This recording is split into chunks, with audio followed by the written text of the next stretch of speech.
Kuku Raadios välja öeldud seisukohad ei pea ühtima Kuku Raadio seisukohtadega.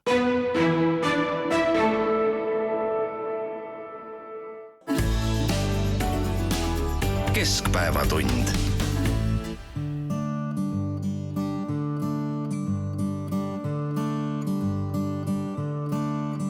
Maa tuleb täita lastega ja täita lastega. Ja lastega, maa tuleb täita lastega. Ja laulude ja lastega ja kõige vastu võidelda. Mis võõrastav või vaenulik, mis vaenulik või valelik. Ja võidelda, kus võimalik ning vajalik. Sest elu kõik on ajalik ja lastele jääb tulevik.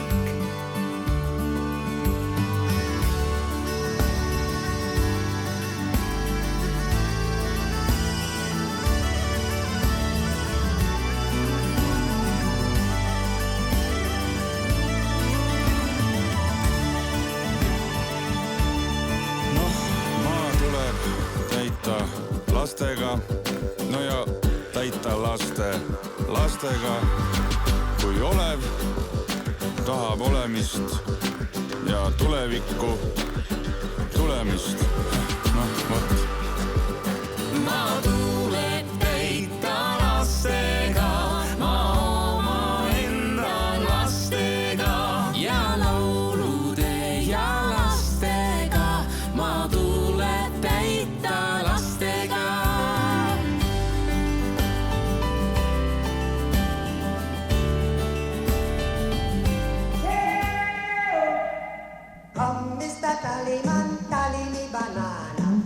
Uudiseid koduvabariigist. Tere, siin Keskpäevatund ja Kuku Raadio, Tallinna Kuku stuudios Ainar Ruussaar, Viktoria Ladõnskaja-Kubits ja Priit Hõbemägi.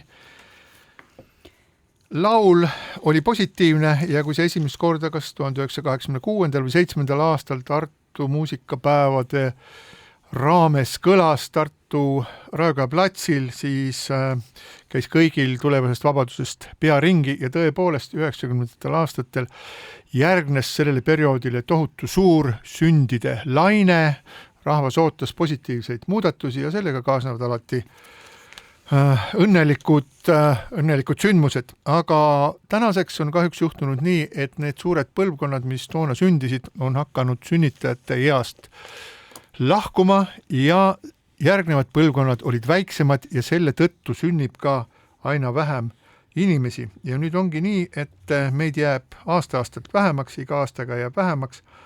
Statistikaameti andmetel elas selle aasta 1. jaanuaril Eestis oli 1 360 745 inimest, aga sellele eelneva ehk 2024. aastaga võrreldes oli Eestis elanikke 9250 inimese võrra ja sünde oli ka oluliselt vähem. Nii et iga aastaga on sünde vähem ja see kestab juba mis aastast? 2010. aastast on käinud peaaegu pidev allakäik, väike tõus oli aastatel 2018-19, aga nüüd läheb nagu kelguga allamäge. Rahvaarv kahaneb jah ja vananev riik, aga tõepoolest küsimus on sündides. Muide ma vaatasin nii palju kui statistika annab, et hinnanguliselt oli Eestis rahvaarv 1 000 000 inimest siin aastal 1900 ja 100 aastat varem, aastal 1800, mil rahvaloendust ei tehtud, aga mingite ajalooliste allikate põhjal on kuidagi püütud kokku saada, siis elas meil ainult 500 000 inimest. Aga see ei ole mitte mingi argument. Tegelikult see rahvastikukriis on ju mitte ainult Eestit puudutav, aga meil on päris korralikud lastetoetused, meil on vanemahüvitis, meil on üsna hea meditsiinisüsteem, meil on head haridust pakkuv koolivõrk.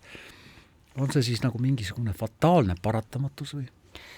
No alustada tuleb sellest, et see eelmise aasta statistika, mis alguses ilmus jaanuaris, oli siis nüüd selle nädala jooksul täiendatud ja siis sealt tuli välja, et ka rändesaldo nii-öelda on ka miinuses, ehk siis me ei räägi ainult sellest, et meil lapsi on vähe, vaid ka sellest, et inimesed hakkasid siit lahkuma ja see number ka ei ole ilus. Toetuste puhul, no tead, ma siin ütlen sulle nii ja naa, sellepärast, et minu arust, see on väga kurb uudis ja isegi mingil määral frustratsioon tekib, sellepärast, et 3 aastat tagasi oli vastu võetud otsus veel eelmise Riigikogu koosseisu ajal, et me pidime läbi mõtlema ja toetama uut süsteemi ja neid toetusi pidi rohkem ja just mõeldes peredele, kus sünnib rohkem ka lapsi.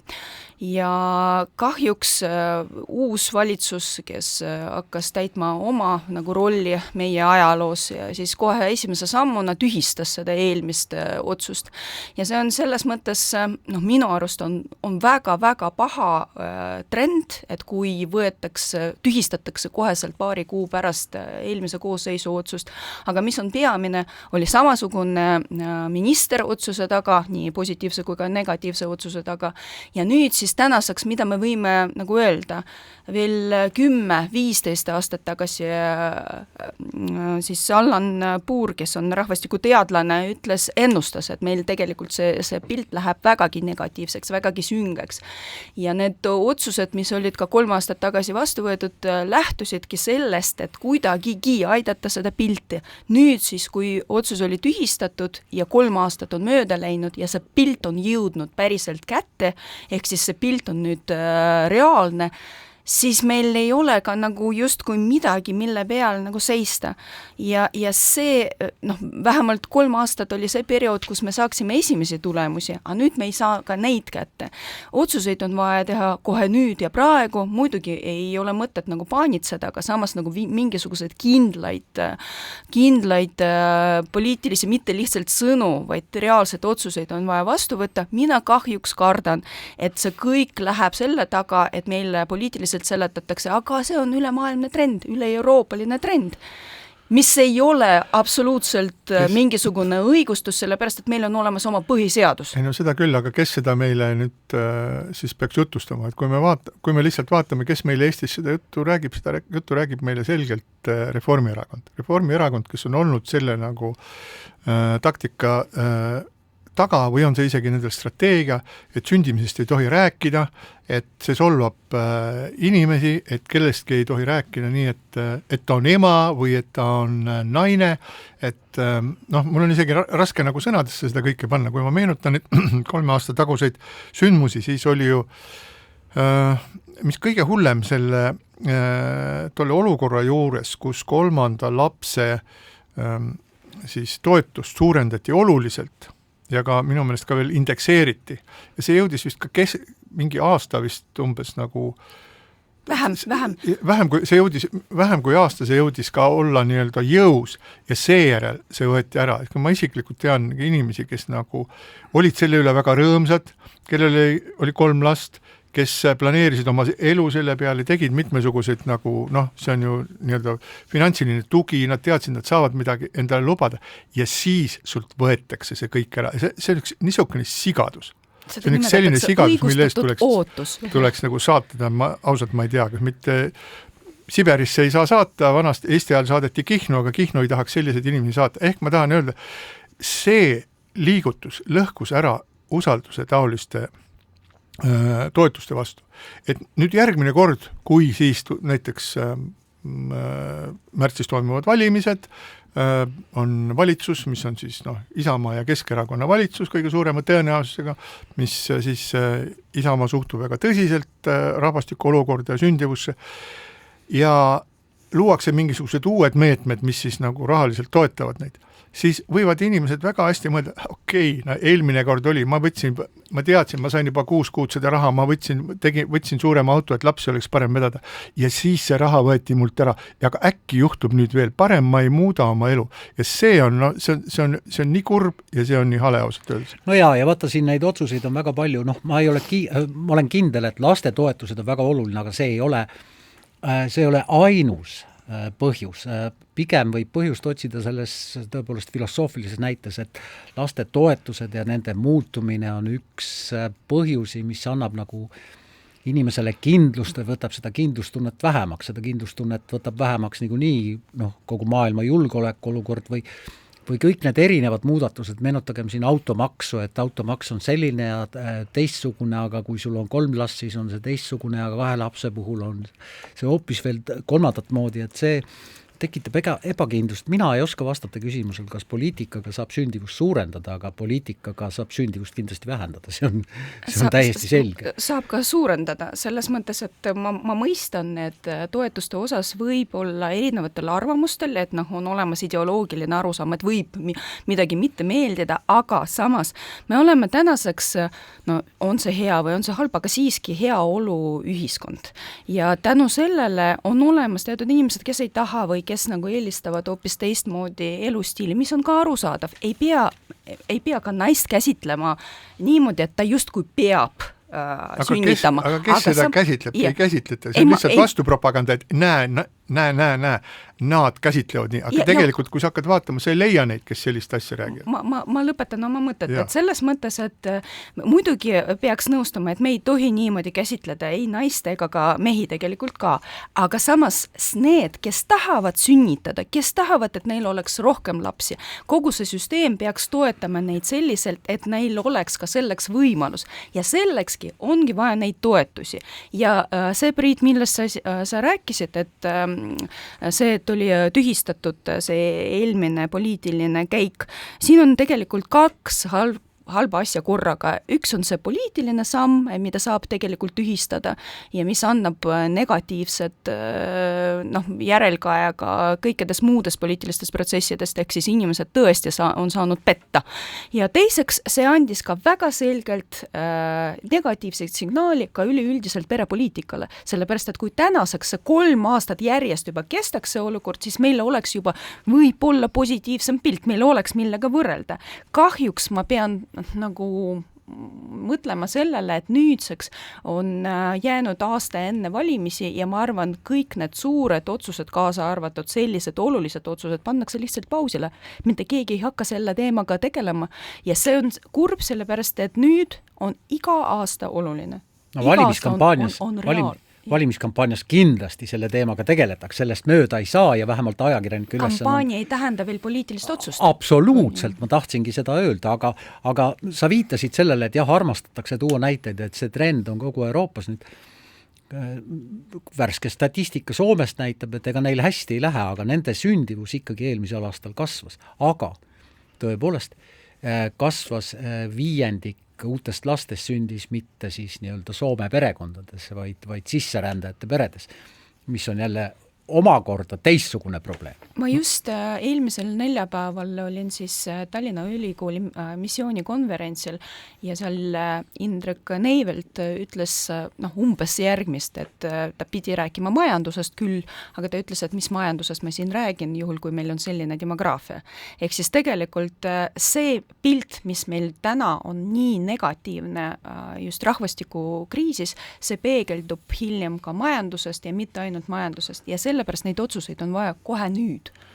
Otsused riiklikul tasandil lõppkokkuvõttes teevad otsused siis mees ja naine ja ema ja isa, eks ole.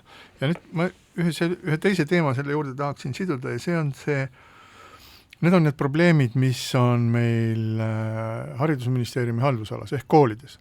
Et kui me vaatame nüüd, et meil on Eestis umbes 150 000 õpilast, siis alates esimesest klassist kuni siis gümnaasiumi lõpuni ja siis sinna tuleb juurde veel kutseõppe ja kõrgharidus, aga need, kes on siis nii-öelda esimesest kuni 9. klassini umbes nii, nende vanemad on väga tihedalt nii-öelda, need on need vanemad, kes veel võivad siis nagu lapsi saada ja need on need vanemad, kes on väga tihedalt siis oma koolis käivate laste igapäevase eluga seotud. Ja kui me lihtsalt vaatame seda, et milline kaos toimub meil nagu haridussüsteemi poolt on korraldatud siis meie koolisüsteemis, ehk me oleme siin saates rääkinud, et kõik need lõpmatud jamad siis siis eksamisüsteemiga, sisseastumissüsteemiga, alates me lugesime siin ette, alates 23-26 aastani 14 korda toimunud suured siis nagu rikked arvutussüsteemides just siis, kui peab hakkama esitama sisseastumisavaldusi, siis kui peab hakkama eksamit tegema, siis kui peab valmistama eksamiteks ja nii edasi, ja nii edasi. Et see ei ole ainult, et see no ütleme, selle turvatunde puudumine ei ole mitte ainult see, et seal puuduvad mingisugused mehhanismid, puuduvad regulatsioonid, puuduvad toetused, aga see turvatunde puudumine jätkub siis, sa paned oma lapse kooli ja sa tegelikult ei tea ühesõnaga, kas see kevadel see eksamisüsteem toimib või see ei toimi, sa tead, et see on nagu tohutu stress, kõik, kelle lapsed on lõpetanud põhikooli ühesõnaga, ma arvan, et need on kuulajate hulgas palju, need teavad, kuidas vanemad elavad 2 aastat pidevas stressis selleks, et selleks tähtsaks päevaks valmistada ja siis, kui langevad kokku mingisugused eksamisüsteemid, mida haldab haridusministeerium ja haridusministeerium ütleb selle peale, ups, noh, mis teha, me vabandame, eks ole, me vabandame, aga siin kahjuks me tellisime kellelt mingisuguse asja ja see ei saanud valmis. Et see teeb omakorda sellist nagu sellest turvatunde puudumist, see lõhub seda, et sa hästi see väike laps on nii hirmus armas ja tore, aga kuidas sa siis nagu hoiatada selles maailmas, mis isegi nagu koolisüsteemi esimestel nagu aastatel ei suuda tagada sellist nagu rahulikku, turvalist nagu keskkonda? See on usalduse küsimus jälle ja mida me ka eelmisel laupäeval siin saates küsisime, on see, et kes ikkagi nende süsteemide, mille nimi on EIS 1, EIS 2, ma ei tea, EIS 3, kes lõppkokkuvõttes ikkagi vastutab selle eest, et üks asi on riigihange, mis on üsna üldsõnaline, aga teine asi on see, et kui sa riigihanke võidad ja ei suuda selle hankega hakkama saada ja mitte 1 korra või 2 või 3 korda, siis ministril on poliitiline vastutus, aga keegi peaks nagu veel selle eest vastutama. No tänase päevani pole keegi mingisugust selget, selle möödunud nädala jooksul pole keegi midagi selget selle asja kohta öelnud, aga räägime natuke sellest, et kuigi me siin Eestis valijatena peaministrid nii-öelda otse ei vali, korraldatakse siis järjepidevalt nii-öelda peaministrit küsitlusi selle kohta, et keda inimesed tahaksid peaministriks saada. Ja me teame hästi seda, et siis nii-öelda istuv peaminister Kristen Michal, tema reiting on üsna selline napikene, 10-11%. Selle populaarsuse tipus on olnud siis Urmas Reinsalu ja talle järgnenud Mihhail Kõlvart Keskerakonnast ja nüüd on siis viimane küsitlus näitab meile seda, et Mihhail Kõlvart on selles võidujooksus möödunud Urmas Reinsalust ja muutunud Norstati küsitluse alusel selleks inimeseks, keda küsitletud inimesed kõige rohkem sooviksid näha peaministri toolil. Ja Norstat tegelikult tegi küsitluses omamoodi naljaka mängu kah, nad pakkusid paarid välja, et keda siis peaministrina eelistada, Reinsalu või Kõlvartit või Reinsalu või Michalit või Kõlvartit või Michalit. Ja siin olid tulemused veidi teistsugused, et kui valida saanuks Reinsalu või Michal Kõlvarti vahel, siis eelistaks 50% Reinsalu ja 30% Kõlvartit.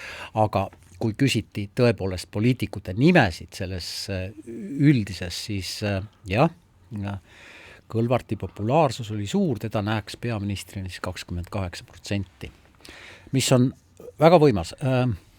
Mihhail Kõlvart on väga pikka aega olnud poliitikas, väga pikka aega olnud erinevatel juhtival positsioonil. Ta jätab sellise alati rahuliku mulje, ta jätab mulje inimesest, kes väga nagu nalja ei viska, ma ei tea, kas nalja mõistab. Olen teda paar korda nende arvukate ta proovib tegelikult nalja visata. Jah, olen teda paar korda näinud ärritumas, aga ta hoiab ennast väga hästi tagasi. Sotsiaalmeediast on, aga mitte väga palju, mitte nii palju nagu näiteks Jürgen Ligi, eks ole, või Raimond Kaljulaid. Väga palju säravaid tsitaate temalt ei ole ka ajakirjanduses olnud, vaatasin, mida viimati erinevad väljaanded temalt tsiteerisid, oli siis Kõlvarti üks tsitaat, ta küsis, kuidas on võimalik, et 10% toetusega valitsus teeb aasta enne valimisi otsuseid, mis mõjutavad Eesti tulevikku 30 aastat ja midagi taolist. Hästi rahulik inimene, jah? No tegelikult see teema üldiselt on seotud sellega, millest me alguses rääkisime, ehk siis kui kõik need otsused, mida tehakse ja ei ole ühist vastutajat, millest Priit, sina rääkisid, siis see peegeldub automaatselt reitingutest. Rahvas saab aru, et mitte keegi ei vastuta. On olemas midagi, millega ma ei ole nõus, millega ma ei ole rahul ja siis vastutajat ei ole. Peatoimetaja kirjutab sotsiaalvõrgustis, lehe peatoimetaja kirjutab sotsiaalvõrgustikus, et minister peaks tagasi astuma ja sellele ei järgne mitte midagi. Rahvas saab sellest aru ja see lõppkokkuvõttes tulebki välja reitingutest. Valitsuse reiting on tõesti väga madal, eriti ühe osapoole reiting on madal. Siis kuhu need hääled edasi lähevad, nad peavad kuskile minema. Kas siis päriselt neile, keda ei ole parlamendis, me näeme, et tegelikult parempoolsed ei suutnud kasvatada oma reitingut nii, nagu võiks arvata, et pidid. Endiselt 8-6%, mis ei ole nagu kõige suurem tulemus, tänaseks päevaks pidi olema ikkagi tunduvalt suurem. Ju siis need hääled lähevad kuskile mujale, eelkõige muidugi kõige suurem opositsiooni erakond nii-öelda tänaseks, mitte kohtade pärast, vaid oma võimu pärast Isamaa, et sinna lähevad need opositsiooni hääled, aga mitte ainult, me näeme, et EKRE reiting hakkas kukkuma. Sotsid kasvavad ja siis Keskerakond. Ja Keskerakond on tõesti taastunud sellest eelmisest oma kriisist ja milliseid asju ma siin näen? Ma näen näiteks, et neil juhtus see, enam-vähem, see ei olnud terav konflikt, aga siiski, Yana Toom oli ühel arvamusel, Mihhail Kõlvart ja Jaak Madison oli teisel arvamusel, kuhu Euroopa tasemel erakond peaks liikuma ja Yana ei võitnud seda mängu.